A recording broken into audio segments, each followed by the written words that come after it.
जीवन एक युद्ध है जहां हर दिन हम निर्णयों, इच्छाओं, संघर्षों और मोह के बीच झूलते रहते हैं। पर क्या आपने कभी सोचा है कि हमारे भीतर ही वह ज्ञान है जो हर समस्या का समाधान है? वो ज्ञान जो भगवत गीता में श्री कृष्ण ने अर्जुन को युद्ध भूमि में दिया था। आज वही ज्ञान आपको आपके जीवन की लड़ाई में विजयी बना सकता है। लेकिन आज हम उन बातों की चर्चा करेंगे जो अक्सर अनसुनी रह जाती हैं, पर जीवन बदल देने की ताकत रखती है।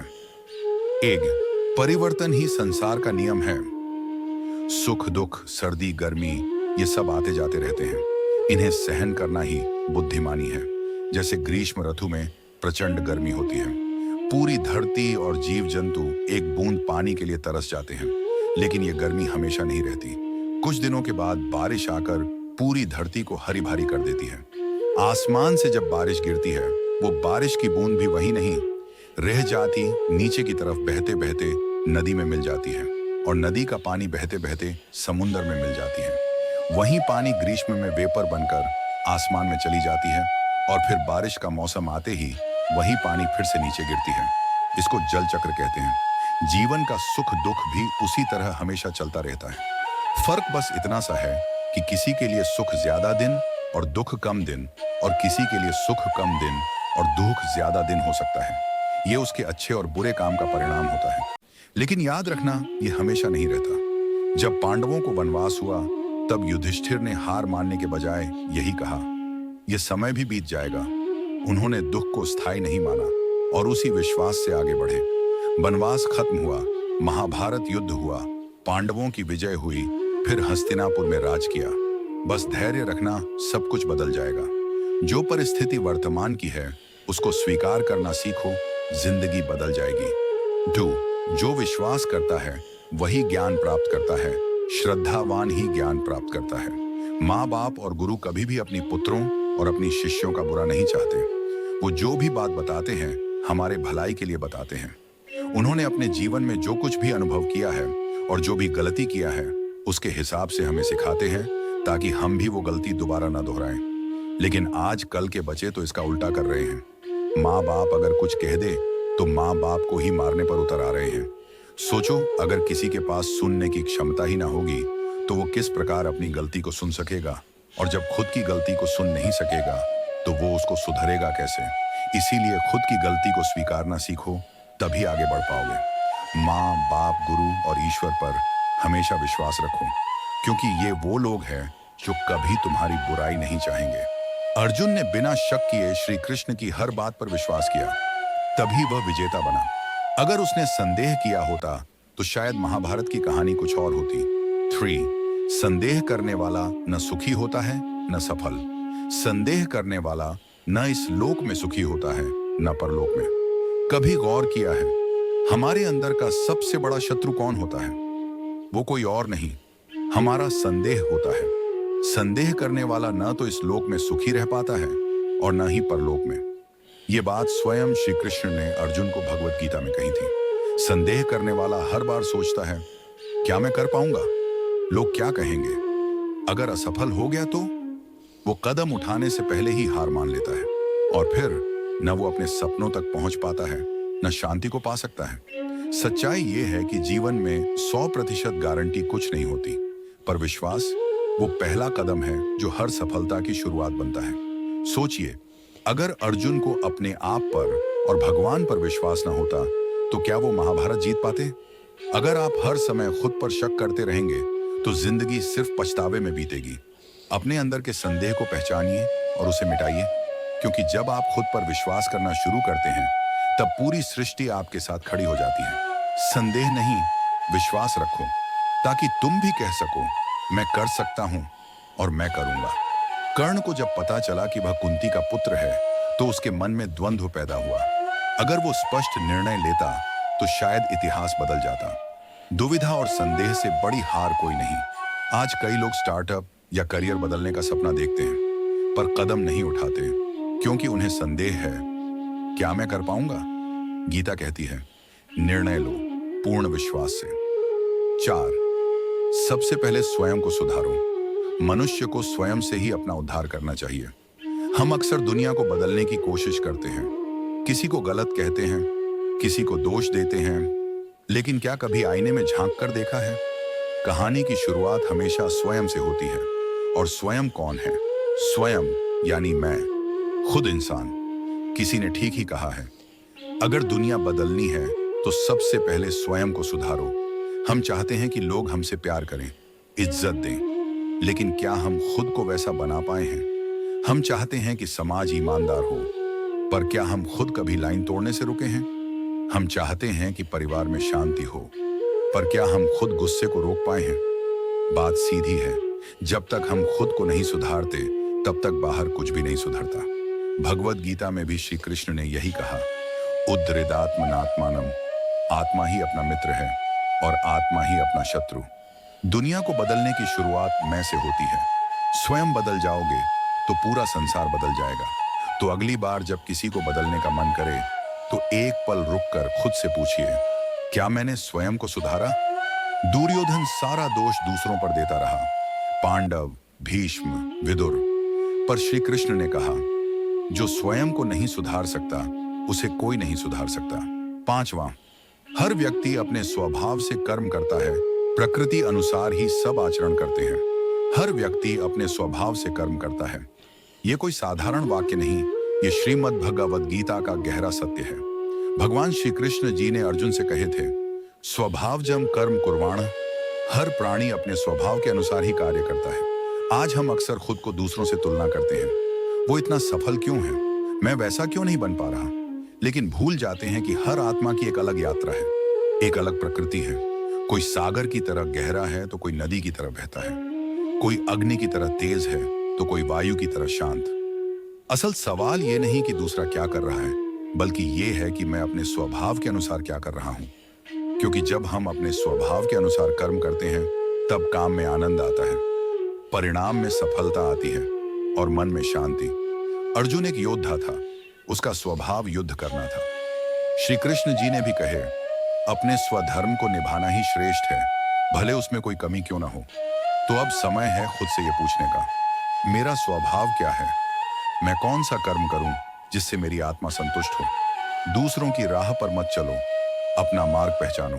क्योंकि जब कर्म स्वभाव से जुड़ जाता है तब जीवन साधना बन जाता है। भीष्म ने हस्तिनापुर की सेवा की, चाहे परिस्थिति कैसी भी रही, क्योंकि उनकी प्रकृति थी कर्तव्य पालन। उन्होंने कोई बहाना नहीं बनाया।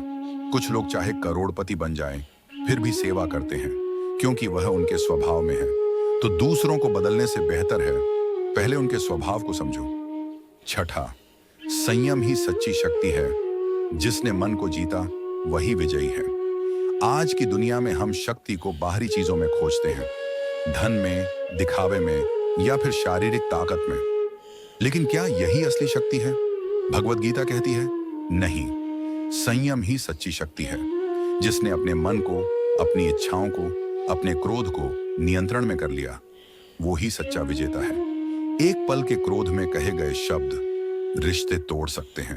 एक क्षण की लालच पूरी जिंदगी तबाह कर सकती है। लेकिन जो उस एक पल में खुद को रोक लेता है, वही वास्तव में शक्तिशाली होता है। श्री कृष्ण जी ने अर्जुन से कहे थे, जो व्यक्ति मन और इंद्रियों को जीत लेता है वही स्थिर बुद्धि योगी है। संयम मतलब खुद पर नियंत्रण। जब दुनिया उकसाए फिर भी शांत रहना, जब भीतर बेचैनी हो फिर भी संतुलन बनाए रखना, ये आसान नहीं है, लेकिन यही तो वो ताकत है जो राजा को अर्शी बना देती है। आज अगर तुम अपने क्रोध को, इच्छाओं को, आदतों को थोड़ा भी संयमित कर पाओ तो समझ लो तुम खुद को जीतने की राह पर हो। शक्ति दिखाने में नहीं है, शक्ति रोकने में है। संयम रखने वाला व्यक्ति समय आने पर पर्वत भी हिला सकता है। तो याद रखो, जो खुद को जीत ले वही सच्चा विजेता है, क्योंकि संयम ही सच्ची शक्ति है। अर्जुन जब मोह में डूब गया तब श्री कृष्ण ने कहा, मन को वश में लाओ अर्जुन। मन यदि गुलाम है तो युद्ध से पहले ही हारता है। व्रत, ध्यान, ब्रह्मचर्य ये सब केवल दिखावा नहीं है, बल्कि मन पर नियंत्रण के अभ्यास हैं। जो मन को जीत ले वो दुनिया को जीत सकता है। 7, संतोष में ही सच्चा सुख है। जो परमात्मा को जानकर संतोष में रहता है वही सच्चा ज्ञानी है। हम सभी सुख की तलाश में भाग रहे हैं, कोई दौलत के पीछे, कोई शोहरत के पीछे, लेकिन क्या कभी किसी ने सच्चा सुख पाया? क्योंकि जितना ज्यादा हम चाहते हैं उतनी ही बढ़ती है बेचैनी और खत्म होता है चैन। पर गीता कहती है संतोष में ही सच्चा सुख है। संतोष यानी जो है उसमें सुखी रहना, सिर्फ इसलिए नहीं कि आपके पास सब कुछ है, बल्कि इसलिए कि आपने लालच को समझ लिया है। जो आज है वही सबसे कीमती है, कल क्या होगा किसने देखा।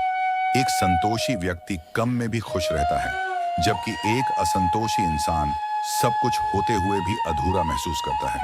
श्री कृष्ण जी ने भी कहे, जो व्यक्ति संतोषी है वह सदा सुखी है। संतोष कोई कमजोरी नहीं है, ये तो आत्मा की ताकत है। ये जानना कि जो मिला है वो भी बहुतों को नसीब नहीं। एक तरफ गांव का एक साधारण किसान जिसके पास कुछ नहीं, फिर भी वो हर शाम चैन की नींद सोता है क्योंकि उसने चाह की जगह संतोष को अपनाया है। और दूसरी तरफ एक शहर का व्यक्ति सब कुछ होने के बाद भी दुखी रहता है। इसका मतलब यह नहीं कि आगे बढ़ना गलत है, बल्कि लालच में अंधा होकर आज की शांति खो देना यही मूर्खता है। आज एक पल ठहरो, गहरी सांस लो और खुद से कहो, जो कुछ मेरे पास है वो मेरे लिए पर्याप्त है। देखना, मन हल्का हो जाएगा, चेहरे पर मुस्कान आ जाएगी, क्योंकि संतोष में ही सच्चा सुख है। विदुर के पास न धन था न राजमहल, पर श्री कृष्ण ने उनके घर भोजन किया। क्यों? क्योंकि संतोष और प्रेम का स्वाद धन से बड़ा है। 8वां, कर्म को कर्तव्य समझकर करो, न कि लाभ के लिए। कर्म करो क्योंकि यह तुम्हारा धर्म है। हम में से अधिकतर लोग काम करते हैं, लेकिन क्यों करते हैं? लाभ के लिए, इनाम के लिए, तारीफ के लिए। पर जब वो सब नहीं मिलता तो मन दुखी हो जाता है। भगवत गीता कहती है, कर्म करो पर फल की चिंता मत करो। कर्म को कर्तव्य समझकर करो, न कि लाभ के लिए।